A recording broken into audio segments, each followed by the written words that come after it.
I knew then, even at that very young age, that if I ever had children of my own, I did not want them coming second to me or my career. I wanted my children to be the stars in my family. After all, they're only kids once. So to make a long story short, I retired after working hard for 20 years to be able to give my family my undivided attention. I've worked as an actress occasionally for friends over the years, and I've been happy with my decision. My two children, ages 19 and almost 14, have grown up well-adjusted and happy, and I'm grateful to have had the time to spend with them. I also occasionally work with my husband, writer-producer Michael Sloan, coming up with some quite creative story ideas, if I do say so myself. So life hasn't been dull, nor has it strayed too far away from the entertainment industry. I just haven't been quite as visible as I once was. But, as I mentioned, with my son ready to turn 14, I'm quickly becoming obsolete. It might just be time for me to consider slowly getting back to work. I was asked to write this book, and I thought they'd made a mistake. My husband is the professional writer in the family. But no, it was me they were asking. And although I'm not usually one to relive the past, I pride myself on living in the moment, I finally decided that yes, I could tell my story. It would be different, not mean or vindictive, but insightful, about growing up as a child actor and about acting in general. I hope you will enjoy it as much as I enjoyed writing it. So, this is where I give a little warning that I would hope I could get volunteers to come up and occasionally read some of these screenplay scenes that I worked so hard on. And it's very fun, and everyone gets a kick out of it. So maybe when I beg, you'll come. Jump right up. Oh, thank you. Okay. So in the first scene, I'll need one guy and one girl. Want to come now? That'd be great. We need one girl now, please. Come on, you can do it. A girl. There we go. Thank you. Okay, so what we'll do is you can share my book here. And okay.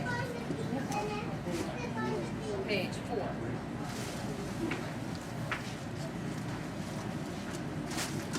Okay, so I'm just going to do a little introduction, and then I'm going to read this, and then we'll start, okay? Okay. So this is the very beginning. It's about the audition process for Little House. I had a big meeting at NBC, a very big, important meeting, where I found out that this Western that I thought I was auditioning for was actually Little House on the Prairie, and I was very excited. And they talked to me about possibly reading for Mike Landon at a later date.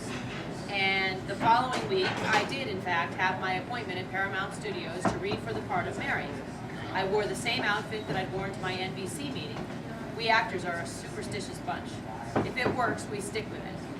My mother and I arrived at the studio and walked to the building that housed the production offices. It was a smallish two-story building with narrow hallways and a narrow flight of stairs to the second level, and it was located right across the street from the courtyard that served as the exterior for the high school in Happy Days, which was also to be shot at Paramount. Once again, I signed in, but this time received my sides, pages of script to be performed or read in the audition, and I went to a quiet place to read them over. I went in when I was called, and because it was the end of the day, they got right down to business, said hello, and had me do the scene. I thought I did a good job. They seemed to like my acting, but really, you never can tell. Again, handshakes all around and the usual thank yous and we'll let you know. So I was finished and we left the office. Interior hallway day. Melissa and her mother, you'll be the mother. Okay. Thank you, and you'll be this, and you turn over. Okay. Melissa and her mother exit the outer office into the hallway. A voice booms from behind them. You're going the wrong way. Melissa's mother turns around and practically faints. You didn't tell me he was in your meeting. Oh, you didn't ask me. Reverse angle, Michael Landon with devilish charm. You two, don't you?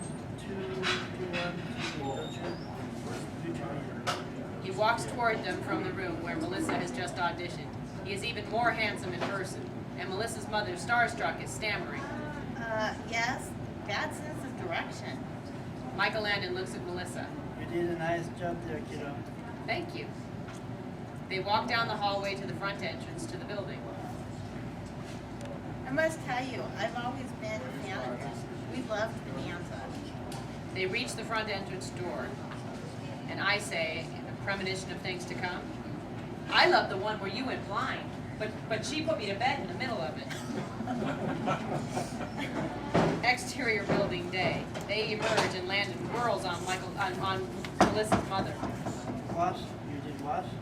How could you? Well, school and, You know, I'm just kidding. I like the show too. You could try to see the other half. Don't know where I get my sight.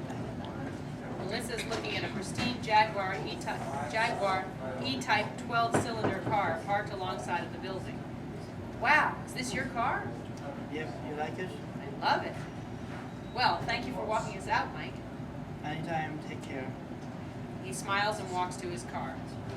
It could have all come to an end right there and then, and my mother and I could have died happy. Michael Landon was positively dreaming. Thank you very much. I appreciate it. You're very good. You may need to come up again. That's your warm-up.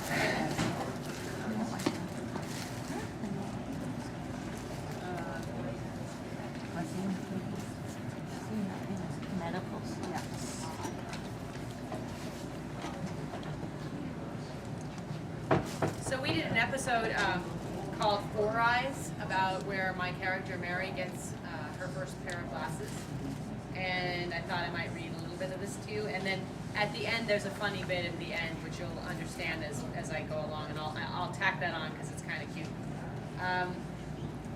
This is where Pa and I have already gone to Mankato to get the glasses, and we're on our way back. So on our wagon ride home, I remark about how beautiful everything is, in such contrast from the trip to Mankato. I just love my glasses, I say. When we arrive back at the little house, Ma tells me just what I need to hear. My glasses are so attractive. Laura says I look smart, like Miss Beadle. Charles tells Carolyn that I can see twice as well with these glasses. Back to school I go, after all of the excitement of going to get the new glasses. First thing Nellie and Willie do is tease me and call me Four Eyes. Nellie makes a point of saying that she would never wear the ugly things, to which Laura replies that Miss Beadle wears glasses and she's not ugly. Nellie reports she doesn't have a husband either, and Mary's going to be an old spinster just like Miss Beadle, because no one ever marries a Four Eyes. The little witch. I stand to answer a question written on the chalkboard, now that I can see the writing on the board, and the kids call me Four Eyes. They are relentless, and those awful words from Nellie keep echoing in my mind. A spinster, just like Miss Beadle, just like Miss Beadle. I asked Ma if she and Pa would have been ashamed if my schoolwork hadn't improved. Ma says, "Of course not, but you're a fine student, Mary, and you're going to make a fine teacher, just like Miss Beadle." Not the words I wanted to hear. In school the next day, I face even more teasing, and I crack. I just can't take anymore, and I run out of the schoolhouse in tears. I stumble upon an old log, and succumbing to peer pressure, hide the glasses there. When we arrive home that afternoon, I am questioned as to why I am not wearing my glasses. I lie to everyone, and I say that I lost them while playing at recess, I guess. I tell them that I took them off for fear of breaking them, put them in my pocket, and then, I don't know. They must have fallen out. Charles is obviously upset and says it'll be harvest time before I can get another pair of glasses.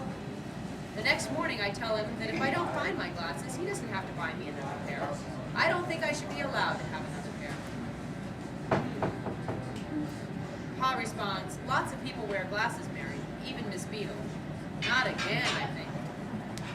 I cannot enter the annual history competition because I have lost my glasses. Laura wishes I hadn't so that I could beat Nellie real good. I sit alone in the grass next to the schoolhouse when up drives a handsome stranger. He tells me I'm beautiful, hands me a flower, and calls me Blue Eyes. He's come to see Miss Beadle, and I tell him that she's inside. When I go inside the school, I accidentally interrupt them as they are kissing. Miss Beadle formally introduces us. He says he's her beau. The wheels are turning. Her beau? Girls with glasses do get the guys. I ask Miss Beadle if it's too late for me to take the history exam, and as she shakes her head, no, I'm out of there. I run back to that old log, retrieve those glasses, and go on to win that history award. Laura is thrilled. I feel guilty. I explain to Pa what he pretty much already knew, and tell him how sorry I am that I lied. I break down and cry. He forgives me and says, names do hurt. I sniffle and say, they sure do. Pa then says that if I keep going this way, I'll be as good a teacher as Miss Beadle. I affirm, that's right, Pa, just like Miss Beadle. This episode proved to be important in the lives of many families. I received lots of letters telling me of similar situations kids had gone through and how they had identified with Mary and her struggle. Bill Sandifer did such a good job with this script, and he helped a lot of people. So Bill Sandifer wrote this about his daughter, Dawn, who was getting her first pair of glasses. And I'm going to go on and read this just because it gives you an idea of what he was like. Bill was super talented, quite funny, and very loquacious. He generously included me in a family getaway one weekend. Bill and his daughter Dawn picked me up early one Saturday morning in his really cool Pantera sports car. We all squished in, and off we went to Big Bear, California, a small ski resort about 2 hours northeast of Los Angeles. This was my first time skiing, and although I'm quite well coordinated and sporty, I must say I was not too comfortable with it. They taught me how to go up the hill on a platter pole lift. I burned one layer of leather off the palms of my gloves, but eventually got the hang of it. The chair lifts weren't much easier. Oh, that getting on and getting off. I remember that I did a lot of sidestepping up hills, which means I must not have stayed on either apparatus long enough to get to the top. After a couple of hours and many climbs up the smaller hills, Dawn thought I was ready to advance to medium-sized hills. Sure, I said, why not? Back onto that darn chairlift and up I went, following Dawn. I guess I was supposed to hop off at some point, but she kept on going, so I did too. When we finally reached the top, I managed to get off. You can imagine Dawn's surprise when she turned and saw me up there with all those good skiers. Well, she said, just go from side to side across the mountain and go slow. You'll make it okay. Yeah, okay, side to side, I muttered, trying to collect myself and my nerve. I went slowly across the hill. That went all right. I was getting the hang of this. It really wasn't that difficult after all. Then I stepped my way around to go the other way. That was hard. I kept going, but those turns at each side almost killed me. I'd made it about a quarter of the way down. The sun reflecting off the snow was blinding. The wind had kicked up, but I was feeling exhilarated. I tried to turn to the right, and both skis decided to face straight down. And that's where they and I went. I careened down the middle of that hill.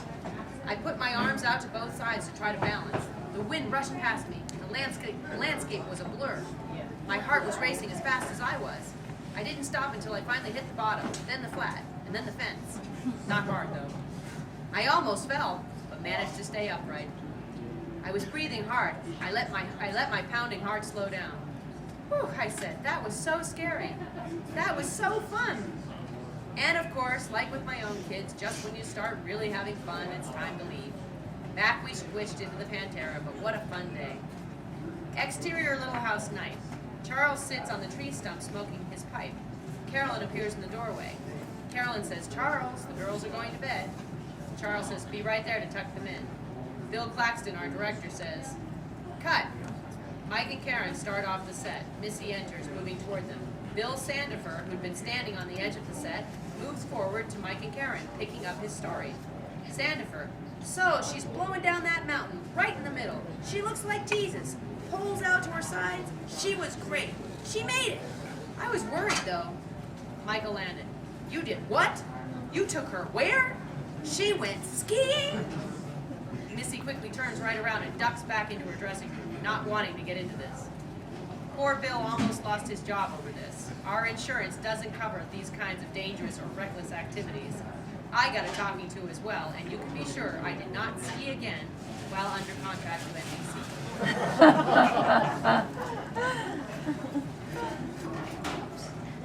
Yeah.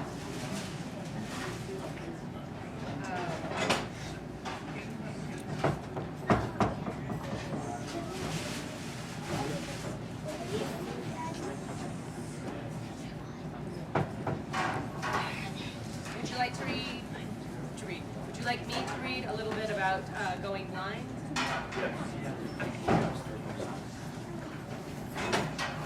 Portraying a blind person required a great deal of research, which I started soon after reading those scripts.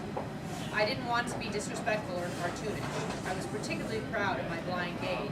I purposefully concentrated on not focusing my eyes on anything, so that literally anybody or anything could be moving around in my line of vision, so to speak, and it would have no effect on me whatsoever. When I hear stories of actors behaving badly and flying into a rage when a crew member dares to flinch in that actor's eye line whilst he is emoting, I cringe. I learned well on Little House. We did not behave that way. I was proud that I could ignore distractions even while portraying someone who couldn't see. As I read the script then and watch the episodes now, I am reminded of all the new things I had to learn to be able to pull this off. I visited the Foundation for the Junior Blind in Los Angeles and worked with teachers there.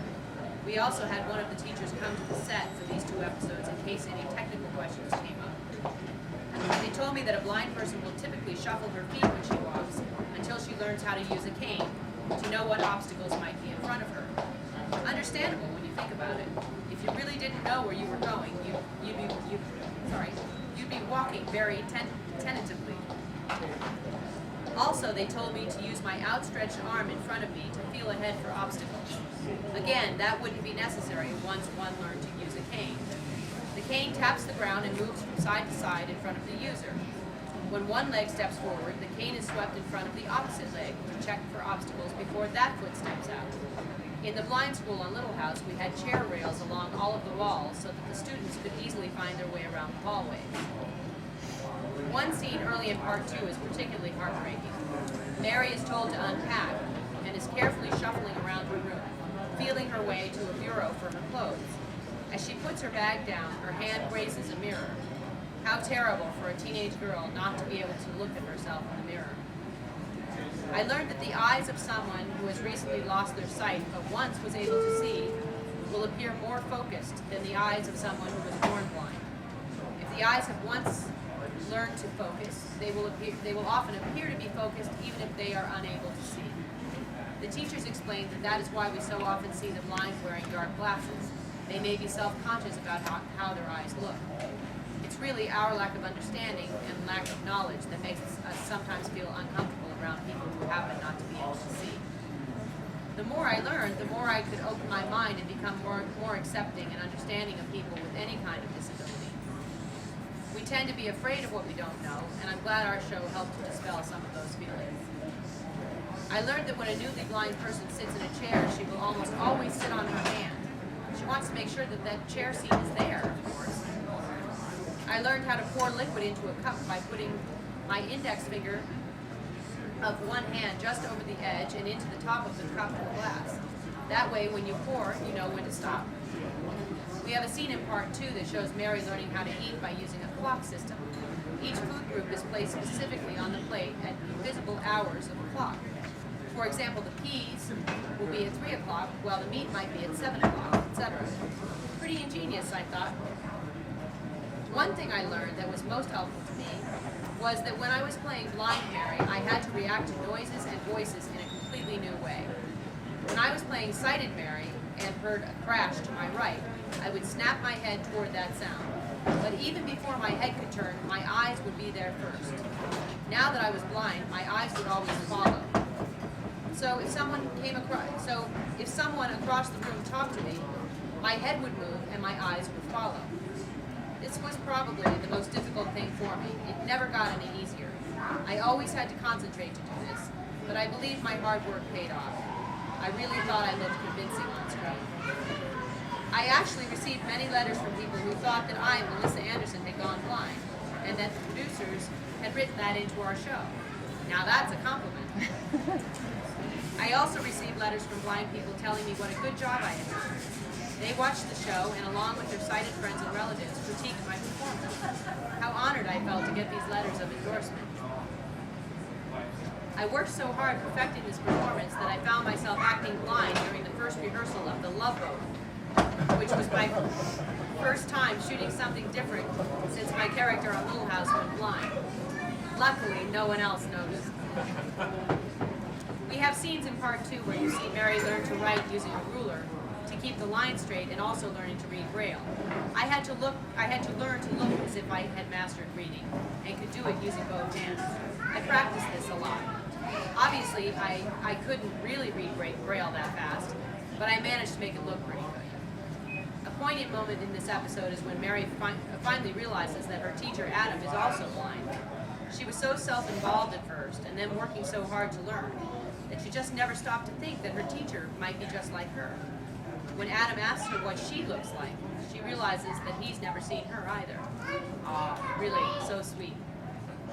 Toward the end of the episode, Mary announces that she'll be going to Winoka in Dakota Territory with Adam to open a new school for the blind there. She and Adam have fallen in love, and Mary will be a teacher, just as she and Ma had always planned.